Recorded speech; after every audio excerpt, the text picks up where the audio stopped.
Paper 2 social study जो अभी तक हमने करा है सारा प्लेलिस्ट में मैंने डाल दिया है। साथ ही साथ मैं डिस्क्रिप्शन बॉक्स में फेसबुक का लिंक, इंस्टाग्राम का लिंक, टेलीग्राम का लिंक और व्हाट्सएप ग्रुप का लिंक सभी मैं डाल दे रहा हूँ।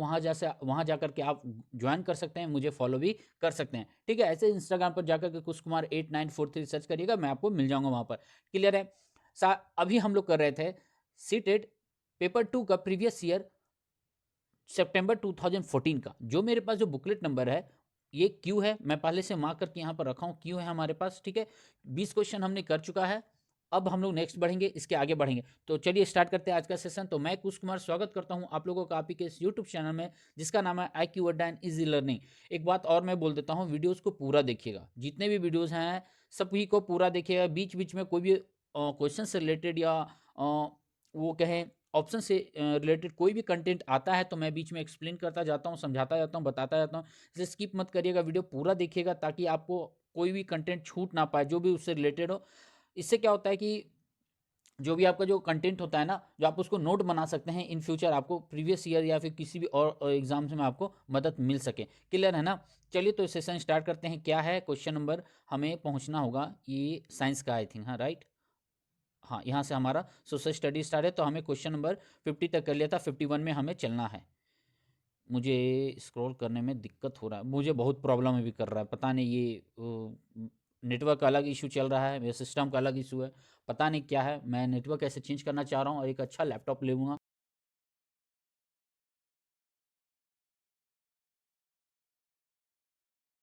बातें करने थे, मैं सब कुछ एक बार चेक कर लेता हूँ, सारे सब क्लियर है ना? ये पिन मेरा क्लियर है, ये पॉइंटर मेरा क्लियर है, यहाँ स्विच भी ठीक है, साउंड में ठीक हो रहा होगा और रिकॉर्ड भी ठीक ही हो रहा होगा। चलिए अब स्टार्ट करते हैं। तो आज का पहला क्वेश्चन क्या है? पहला क्वेश्चन यहाँ पर 51 कहता है ब्राजील में पाया जाने वाला कंपोस्ट डैश है या फिल इन द ब्लैंक्स है। तो ब्राजील में जो पाया जाने वाला कंपोस्ट है वो क्या है? एक जनजाति है, दूसरा कहता है एक उष्णकटिबंधीय घास के मैदान है, तीसरा कहता है एक परंपरागत नृत्य है, चौथा एक उष्णकटिबंधीय पशु है। जल्दी से इसका आंसर बताइए, इसका आंसर क्या होगा? ब्राज़ील में पाए जाने वाला कंपोस्ट, देखिए ये एक तरह का घास का मैदान है, गलत मत करिएगा, ये उष्णकटिबंधीय घास का मैदान है जिसे हम ट्रॉपिकल ग्रासलैंड भी कहते हैं। इससे रिलेटेड यदि आपको और वीडियोस चाहिए तो मैंने उष्णकटिबंधीय घास के मैदान और शीतोष्णकटिबंधीय घास के मैदान मैंने ग्रुप में एक GSDK का जो सेक्शन है प्लेलिस्ट में जाइएगा, RRB के नाम से एक प्लेलिस्ट है, उसमें जाएगा, आपको उसके वीडियो मिल जाएंगे। अच्छी तरह से आपको जानना है कौन कौन होते हैं, कहाँ पाए जाते हैं और उसके और क्या नाम है, किस जगह पर किस नाम से जाने जाते हैं, वो सब मैंने उसमें बताया, वहाँ जा करके आप देख सकते हैं, ठीक है। नहीं होगा तो उससे रिलेटेड मैं लिंक यहाँ पर ग्रुप में शेयर कर दूंगा। क्लियर है? चलिए अगला क्वेश्चन चलते हैं। क्वेश्चन नंबर 52 क्या कहता है? कलकत्ता बंदरगाह डैश पर या में स्थित है, कहाँ पर है? जल्दी से बताइए। चार ऑप्शन है, गंगा सागर, दूसरा है बंगाल की खाड़ी, तीसरा है हुगली रिवर और चौथा है भगीरथी नदी। जल्दी बताइए क्या होगा इसका आंसर?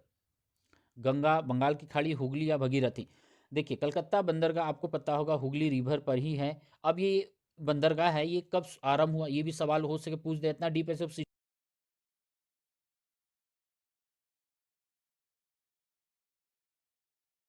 उन्होंने अंग्रेजों को व्यापार के लिए ऑफर किया था कलकत्ता में शुरुआत के दौर में, ठीक है। तो जब अंग्रेजों ने, जिसे पूर्वी भारत में व्यापार का जब विस्तार हो रहा था, तो औरंगजेब के शासनकाल में, औरंगजेब कब थे? मुगल सेना के शासक रहे हैं, ठीक है। तो उन्होंने ही सबसे पहले ऑफर किया था अंग्रेजों को, तभी से हुगली रिवर में बंदरगाह जो था, पूर्वी भारत का जो व्यापार क्षेत्र इस बंदरगाह से फैलना शुरू होता है। क्लियर है? आगे मैं बढ़ूँ, ठीक है। और एक और बात मैं बता देता हूँ, ये हुगली का एकमात्र ऐसा बंदरगाह है जो आज इंटरनेशनल लेवल पर व्यापार करता है, एक्सपोर्ट इंपोर्ट का काम करती है। समझ में आएगा? ठीक है, आगे हम बढ़ते हैं। कहता है 53 क्या कहता है? संसार में किस महाद्वीप पर सबसे कम जनसंख्या है? जल्दी से बताइए। यूरोप, ऑस्ट्रेलिया, दक्षिण अमेरिका, अफ्रीका। लड्डू सा सवाल है, क्या होगा इसका आंसर? इसका आंसर सीधा जाएगा अफ्रीका, नहीं जी, ऑस्ट्रेलिया। मैं जानबूझ के अफ्रीका बोलता हूँ, ठीक कुछ और करता हूँ, बोलता हूँ कुछ और हो। देखता हूँ कितने लोग कंफ्यूज होते हैं, सही होते हैं, ठीक है। आगे बढ़ते हैं। अच्छा इसका रेंज यदि हम वो बांटे, सबसे पहले कौन आता है? ऑप्शन के अकॉर्डिंग यदि हम देखें तो सबसे पहले कौन आएगा या फिर सबसे कम कौन जाएगा? कोई बता पाएगा? एक मिनट, एशिया नहीं ना है, नहीं है एशिया इसमें, ठीक है। फिर भी हम रेंज यदि बांटे तो आप बांट लीजिएगा ना, कौन कहाँ पर है। याद रखिएगा अफ्रीका सबसे ऊपर में जाएगा, इतना तो क्लियर है ना, गड़बड़ नहीं ना करिएगा कोई। चलिए ठीक है, आगे बढ़ते हैं हम लोग। एशिया रहता तो ठीक रहता। कहता है यहाँ पर लद्दाख में पाए जाने वाला गम्पास क्या है? ये भी याद रखिएगा, गम्पास के बारे में, वह कंपास था, गड़बड़ मत करिएगा। तो लद्दाख का गम्पास क्या है? बौद्ध विहार मंदिर है। दूसरा कहता है बकरी की प्रजाति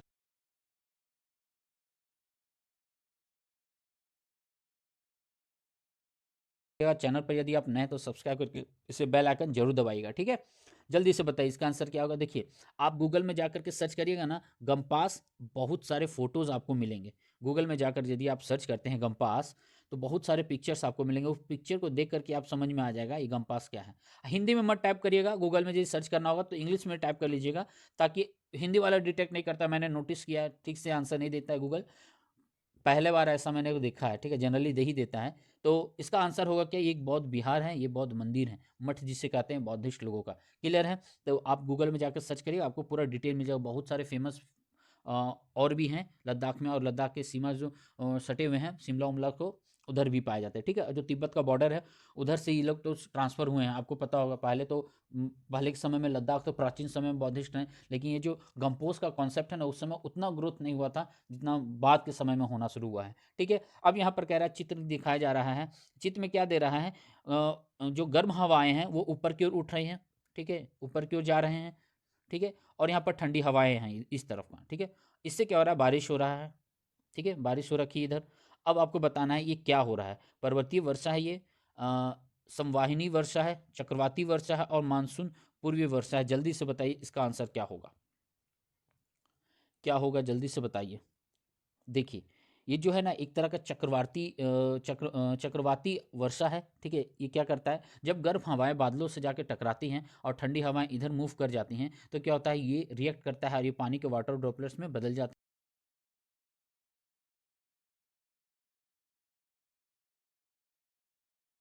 आती वर्षा होगा। क्लियर है? इसका डिटेल होगा तो मैंने नोट्स बनाया है। एक और बात मैं आप लोगों को बताता हूँ, चलो बहुत लोग पूछते हैं नोट्स के बारे में। मेरे पास खुद के मेरे पास सारे सीटेट के प्रीवियस ईयर के हैंड रिटेन नोट्स हैं मेरे पास, हैंड रिटेन मेरे खुद के किए हुए हैं। मैं खुद से किया हुआ हूँ पूरा, उसका लगभग 2013 से लेकर के पूरा 18 तक है, नहीं 12 से लेकर 18 तक है, 19 का मैंने नहीं किया है। पूरा हैंड रिटेन है, सभी का है, सोशल स्टडी का है खास करके, ठीक है।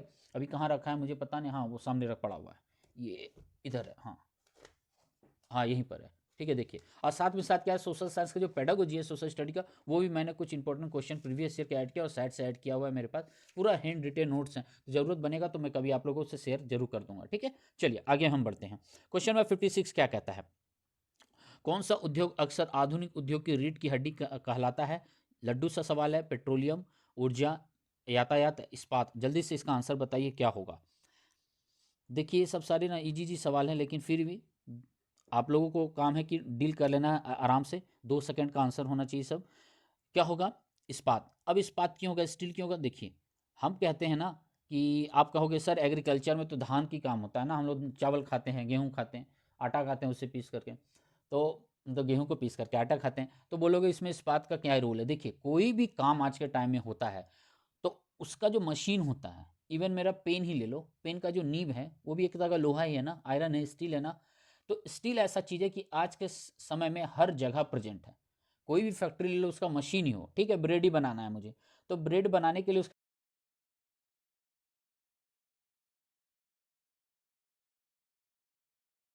है वो क्या, इसलिए रीढ़ की हड्डी हर सेक्टर में हमारे स्टील का प्रयोग होता है। फैक्ट्री तो पूरा डिपेंड है लोहे स्टील सबसे। क्लियर है ना? इसलिए उसे आधुनिक उद्योग का, आधुनिक युग का रीढ़ की हड्डी बोला गया है। चलिए, कहता है ऑर्गेनिक खेती के बारे में क्या है, देखते हैं। पहला कहता है फसल की पैदावार में वृद्धि करने हेतु रासायनिक उर्वरकों का प्रयोग किया जाता है। दूसरा कहता है फसल की पैदावार बढ़ाने के लिए जीन्स में संशोधन किया जाता है। जीन्स में संशोधन पैदावार बढ़ाने के लिए ऑर्गेनिक नहीं, ये तो होगा ही नहीं, एलिमिनेट करेंगे। तीसरा कहता है प्राकृतिक खाद एवं कीटनाशक पेस्टिसाइड का प्रयोग किया जाता है। चौथा कहता है भारत में केवल कपास के उत्पादन की अनुमति दी गई है। अरे यार, ऐसा सवाल, क्वेश्चन कुछ और पूछा, ऑप्शन ही कुछ और दे दिया गया है यहाँ पर, है ना। तो जल्दी से बताइए, मैंने एक और तीन छोड़ दिया आप लोगों के लिए, दो आंसर। इसका आंसर क्या होगा आप पर डिपेंड करता है। जल्दी से बताइए क्या होगा इसका आंसर। देखिए, इसका आंसर होगा जो ऑर्गेनिक है ना, ये प्राकृतिक खाद और कीटनाशक जो पेस्टिसाइड का प्रयोग किया जाता है इसमें। समझ में आया? पेस्टिसाइड आपको समझ में आ गया, कीटनाशक यहाँ पर हिंदी इंग्लिश दोनों दिया हुआ, कंफ्यूज मत होइएगा। तो प्राकृतिक खाद को एक्चुअली होता है क्या कि ये जो खाद होते हैं ना, उसको मिला करके इसका प्रयोग किया जाता है और वो छिड़काव किया जाता है ऑर्गेनिक का। समझ में आ गया ना, ताकि वो फार्मिंग स्ट्रांग हो सके, बेहतर हो सके। देखिए यहाँ पर ऑप्शन नंबर एक क्या कह रहा है, ऑप्शन नंबर एक यहाँ पर कहता है प्राकृतिक की पैदावार में वृद्धि करने हेतु रासायनिक उर्वरकों का प्रयोग किया जाता है। ठीक है, यहाँ भी ठीक है, लेकिन यहाँ पर टर्म यहाँ यूज करा प्राकृतिक खाद, प्राकृतिक खाद के साथ ही मिला करके प्रयोग किया जाता है। समझ में आ रहा है ना। और यहाँ पर सिर्फ बोल रहा है पैदावार करने के लिए उसको सिर्फ मिला दिया जाता है, खाद वहाँ पर ऐड ही नहीं किया, तो बिना खाद का कुछ होगा क्या, नहीं ना होगा। इसलिए ऑप्शन सी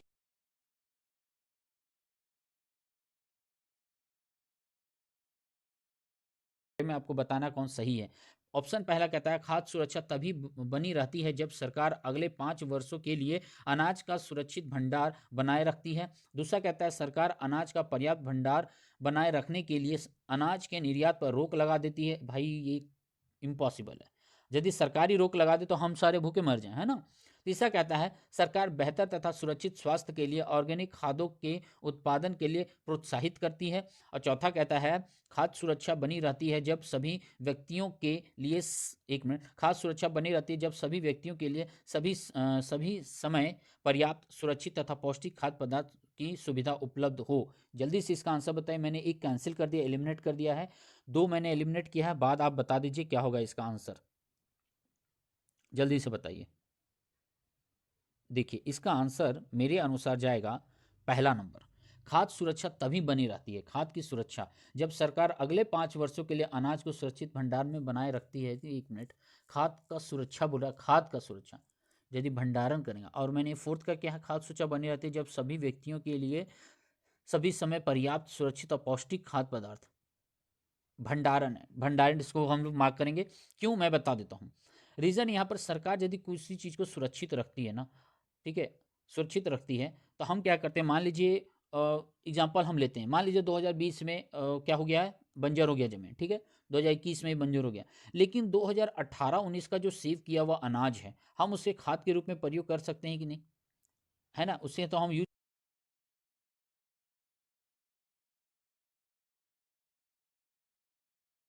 सुरक्षा कहाँ से होगा हमारा, बात समझ में आया। लेकिन फोर्थ भी क्या कह रहा है, खाद्य सुरक्षा बनी रहती है जब सभी व्यक्तियों के लिए सभी समय पर्याप्त सुरक्षित तथा पौष्टिक खाद्य पदार्थ की सुविधा उपलब्ध हो, सुविधा उपलब्ध कराने की यहाँ पर बात की गई है, ठीक है।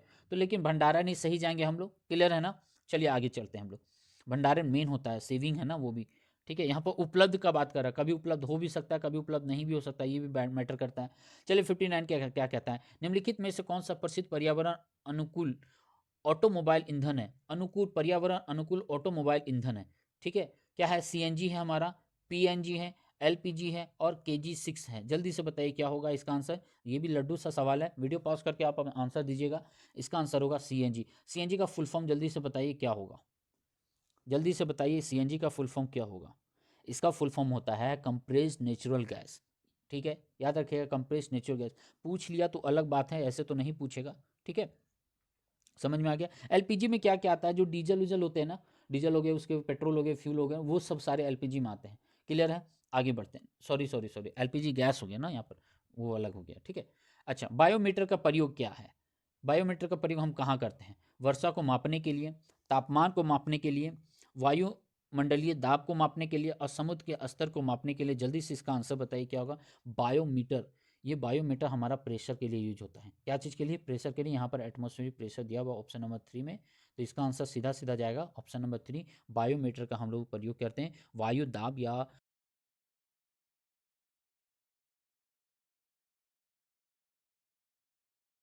क्या कहता है, ऐसा विश्वास किया जाता है कि ईशा का शिष्य सेंट थॉमस डैश में आए, मतलब कहाँ आए थे, फिल इन द ब्लैंक्स में आए थे। चार ऑप्शन है, गोवा, कर्नाटक, तमिलनाडु, केरल। जल्दी से बताइए क्या होगा इसका आंसर। सेंट थॉमस कहाँ आए थे, देखिए सेंट थॉमस जो आए थे ये आए थे केरल में, ठीक है। अब यदि इसके बारे में यदि कोई और पूछेगा तो सीरियाई क्रिश्चियन से या फिर हाँ सीरियाई क्रिश्चियन ही से माना माना जाता है, ठीक है। अब कब आए थे, तो पहली शताब्दी में। ये भी याद रखिएगा, कभी कभी सवाल आपसे पूछ लेता है, जैसा माना गया था कि पहली शताब्दी में ही ये कि भारत में आए थे, भारत में कहाँ, केरल में आए थे, समझ में आ गया, ठीक है। और इन्हीं के द्वारा ही भारत में ईसाई धर्म का प्रचार प्रसार भी होता है, समझ में आ गया ना। चलिए आगे बढ़ते हैं। 62 क्या कहता है, जुलू क्या है।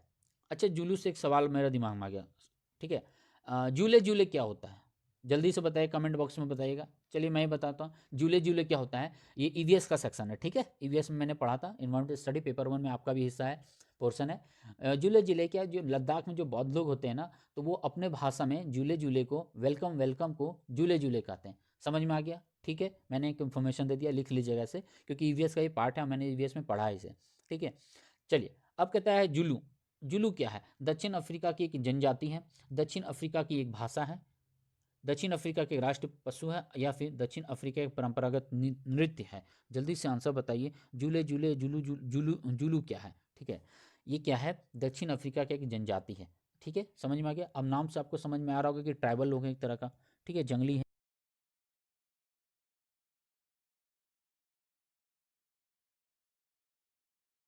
बंटू जनजाति है, बंटू जातीय समूह है एक तरीके से। क्या है? बंटू जातीय समूह, जो दक्षिण अफ्रीका का सबसे बड़ा जातीय समूह भी माना गया है। ये सब सारे कंटेंट ऐड कर लीजिएगा, ठीक है। अब पॉपुलेशन के अनुमानित बोले तो 10 से 11 मिलियन भी बताया जाता है इनका। समझ में आ गया ना? ठीक है। अच्छा, एक और चीज़, यदि कोई पूछे उनका भाषा वगैरह क्या है, इनका जो भाषा है जुलू का, उनका भाषा क्या है? तो बंटू भाषा है इनका, एक बंटू भाषा, बंटू जिसे बोलते हैं, ठीक है, उनका ये भाषा है। समझ में आ गया ना? आगे मैं बढ़ूँ, ठीक है। चलिए अगला क्वेश्चन क्या कहता है, संविधान के अनुसार राज्य के कितने अंग है भाई? 3 अंग हैं। सवाल ऑप्शन पढ़ने का ही नहीं, कौन है? व्यवस्थापिका, कार्यपालिका और न्यायपालिका। समझ में आ गया? आगे मैं बढ़ूँ, क्वेश्चन नंबर 74 क्या कहता है? संघवाद से तात्पर्य, संघवाद से तात्पर्य क्या है? ये डिफिनेशन है। और संघवाद को सही तरीके से पढ़ना है तो क्लास 9 का बुक उठा लीजिए, आपको मिल जाएगा पूरा संघवाद। क्लास 9 10 दोनों का बुक उठाइए, सिविक्स में आपको पूरा डिफिनेशन मिल जाएगा। संघवाद उस पर कहते हैं जहाँ पर शक्तियों को बांटा जाता है, हिस्सों को बांटा जाता है, पावर को, ठीक है। तो कहता है यहाँ पर ऑप्शन में, पहला कहता है देश में एक से ज़्यादा स्तर की सरकार होना, यही ऑप्शन होना चाहिए। दूसरा कहता है देश को चलाने के लिए राज्यों का संघ होना, ऐसी कोई बात नहीं है। तीसरा कहता है केवल केंद्र सरकार को कानून बनाने का अधिकार, केवल वर्ड आ गया यहाँ पर, संघवाद में केवल एग्जिस्ट ही नहीं करता है। फोर्थ करता है न्यायपालिका देश में सर्वोच्च शक्ति है, नहीं जी, सर्वोच्च शक्ति जनता के हाथ में है, लोकतांत्रिक देश है हमारा। तो 2 मैंने कैंसिल कर दिया, तो एक आंसर हमें लेना है। तो आंसर क्या आ जाएगा इसका? देश में एक से ज़्यादा स्तर की सरकारें हैं, वहीं संघवाद होता है, शक्तियों का विभाजन जहाँ होता है वहीं पर हम क्या कहते हैं?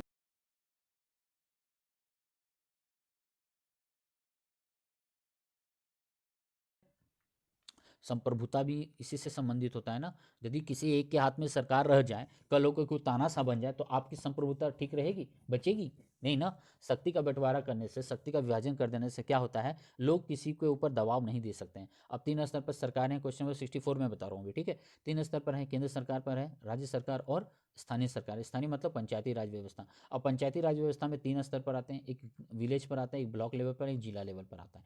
3 यहाँ पर हो गए, और कुल मिलाकर के भी 3 होते हैं। समझ में आ गया? यहाँ पर लोकसभा केंद्र स्तर पर दो घर होते हैं, 2 हाउस है, लोकसभा और राज्यसभा, ठीक है। लोकसभा किसका प्रतिनिधित्व करता है? सीधे जनता का प्रतिनिधित्व करता है। राज्यसभा क्या करता है? केंद्र पूरे देश को प्रतिनिधित्व करता है एक तरीके से। समझ में आ गया? विधानसभा में वही चीज़ होता है, 2 हाउस होते हैं, विधानसभा, विधान परिषद, ठीक है। विधान परिषद क्या होता है? कुछ राज्यों में है, कुछ राज्यों में नहीं है, लेकिन विधानसभा हर जगह है। विधानसभा किसका प्रतिनिधित्व करता है? सीधे राज्य की जनता का। समझ में आ गया? क्लियर है? अच्छा, राज्यसभा का गठन क्यों किया गया? विधान परिषद का गठन क्यों किया गया? कोई भी कानून बनता है तो लोकसभा विधानसभा से बनता है, तो गलत कानून ना बने, या फिर संविधान को सुचारू रूप से चलाने के लिए एक अपोजिशन में कोई होना चाहिए ना, उसी के रूप में राज्यसभा निर्माण किया गया, ताकि विचार विमर्श ठीक तरीके से हो सके, जनता को भी रिप्रेजेंट कर सके, और सरकार के जो अधिकारी वो भी उस चीज़ को समझ सकें, है ना। समझ में आ गया? अब क्वेश्चन नंबर 65 पर हम लोग आते हैं। कहता है एक राज्य में यदि एक राजनेता यह तय करता है कि उसके राज्य में दूसरे राज्य के कामगारों को कार्य करने की अनुमति नहीं दी जाएगी, तो इससे कौन से मौलिक अधिकार का उल्लंघन होगा? मतलब बोल रहा है, जैसे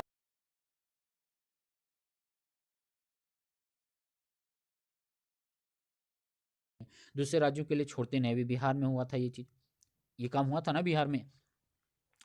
तो जब वो टीचर्स का एग्ज़ाम हुआ था, तो फॉर्म अदर स्टेट वाले नहीं ले, एक बार और हुआ था छत्तीसगढ़, मध्य प्रदेश का, उसमें ऐसा बगल में तो लिख दिया अदर स्टेट, लेकिन आप उसके फॉर्म डालने जाइएगा तो आपसे पूछेगा कोई वहाँ का मध्य प्रदेश का आपका पार्टिकुलर आधार कार्ड होना चाहिए, या जन्म होना चाहिए आपका, या मम्मी पापा का शादी होना चाहिए, या दादा का कुछ होना चाहिए, कहीं ना कहीं कोई लिंक होना चाहिए मध्य प्रदेश से। अब बताइए, कोई दिल्ली वाला, जो दिल्ली का कोई रहने वाला लड़का हो या लड़की हो, स्टूडेंट हो, छात्र हो, छात्राएं हैं, वो लोग कहाँ से मध्य प्रदेश में फॉर्म डालेंगे? आपने ऑप्शन में तो डाल दिया, बट ऐसा पॉसिबल हो नहीं पाता है ना। तो यही चीज़ यहाँ पर बोल रहा है कि एक राज्य डिसाइड कर ले कि भाई हमारे राज्य में दूसरे वाले आ नहीं सकते, या फिर हमारे राज्य वाले दूसरे राज्य में जा नहीं सकते हैं, जिसमें किसका उल्लंघन होता है? समानता का अधिकार का उल्लंघन है, स्वतंत्रता का अधिकार का उल्लंघन है, शोषण के विरुद्ध अधिकारों का उल्लंघन है, या संवैधानिक उपचारों का अधिकार का उल्लंघन है? जल्दी से बताइए। ये सीधा सीधा आंसर है, स्वतंत्रता का अधिकार का उल्लंघन है। अब ये आर्टिकल नंबर 19 में दिया गया, हम कहीं भी नौकरी कर सकते हैं, व्यापार कर सकते हैं, घूम सकते हैं, बच सकते हैं। ये आर्टिकल नंबर 19(1) में है, 19 में प्रेस का अधिकार है। संवैधानिक उपचारों का अधिकार कौन सा है? ये आर्टिकल नंबर 32 है, ये भी हमारा मौलिक अधिकार है। ये न्यायालय में वाद योग है। ये आर्टिकल नंबर 32 B.R. अम्बेडकर द्वारा संविधान की आत्मा कहा गया इसको। इसमें 5 रीट हैं टोटल मिला के, जिसको आर्टिकल नंबर 32 सुप्रीम कोर्ट देखती है। हाई कोर्ट कौन सा रीट देखते हैं? तो आर्टिकल नंबर 226। लिख लीजिए सारी बात जो भी मैं बताता हूँ, ठीक है। अब कह रहा है यहाँ पर, कहता है राज्यसभा में अधिकतम फिल इन द ब्लैंक्स या डैश हो सकते हैं कितने सदस्य?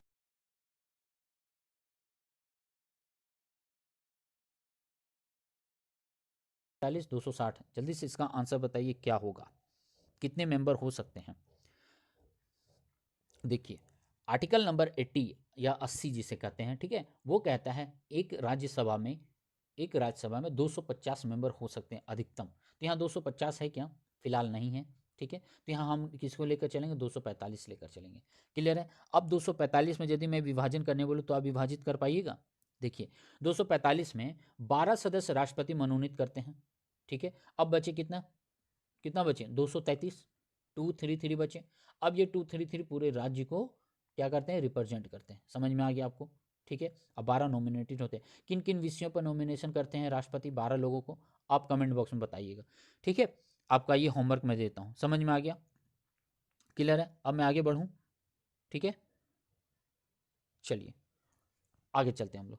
कहता है यहाँ पर क्वेश्चन नंबर 67, यहाँ पर सवाल है 67 का, हमारी व्यवस्था में संसद को बहुत अधिक अधिकार प्राप्त है क्योंकि इसे कानून बनाने की शक्ति प्राप्त है, इसे न्यायपालिका को अंदर नज़रअंदाज करने की शक्ति प्राप्त है, नहीं जी। तीसरा कहता है जनता का प्रतिनिधित्व करती है। चौथा कहता है संसद में सभी शक्तियां निहित प्रदान है। जल्दी से बताइए इसका आंसर क्या होगा? संसद बहुत शक्ति है, बहुत अधिकार, स्पेशल अधिकार है, क्या है? क्योंकि ये जनता का सीधा प्रतिनिधित्व करती है। समझ में आ गया? सब कुछ हम ही है ना, जनता जनार्दन है ना। कोई भी काम करते हैं तो संविधान किसके द्वारा अपनाया गया है? आप प्रियम्बल पढ़ेंगे, उस नीचे क्या लिख,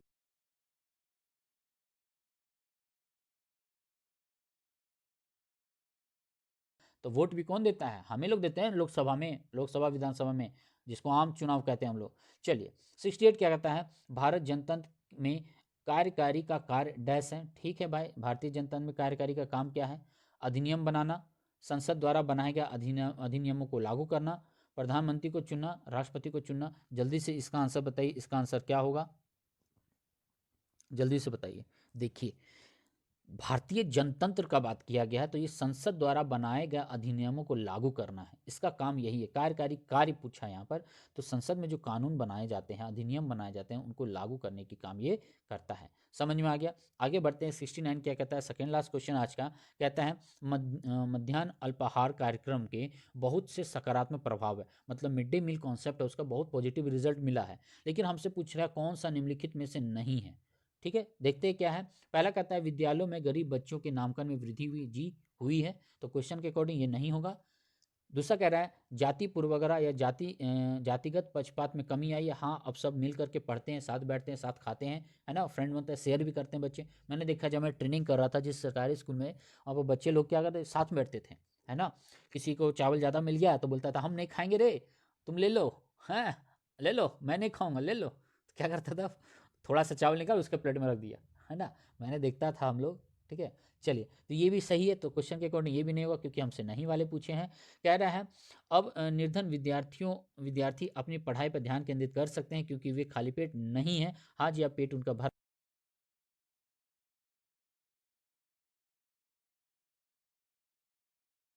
सही है, लेकिन एक बच गया हमारा, मतलब यही आंसर होगा। निर्धन बच्चों की परीक्षाओं में अधिक अंक प्राप्त कर रहे हैं। जी, अंक प्राप्त करने के लिए कॉन्सेप्ट नहीं लाया गया था। आज का आखिरी सवाल है, पूछ रहा है यहाँ पर, मैं थोड़ा सा जूम आउट करूँ, पूछ रहा है यहाँ पर, चक्रीय चित्र ग्रामीण क्षेत्रों में मजदूरों के, अच्छा यहाँ बताता हूँ मैं क्वेश्चन क्या कह रहा है। क्वेश्चन कह रहा है पूरा ये 12 महीना है।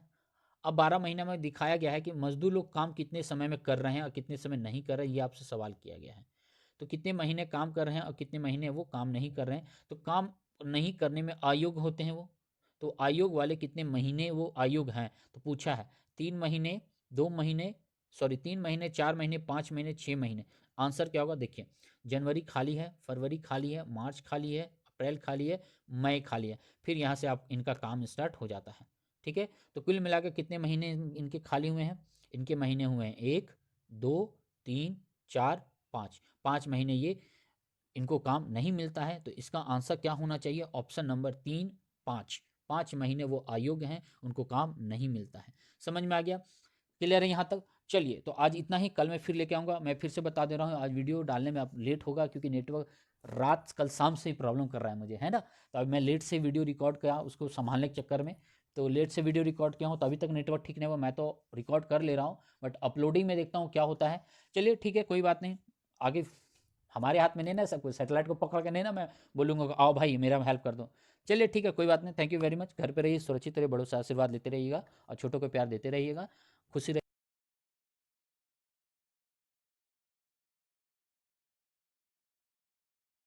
भी मैं क्लासेस लूँ, और शेयर जरूर करिएगा उन लोग तक पहुँचाएं जिससे ये खास जरूरत है। ठीक है, फिर मिलता हूँ मैं, थैंक यू वेरी मच।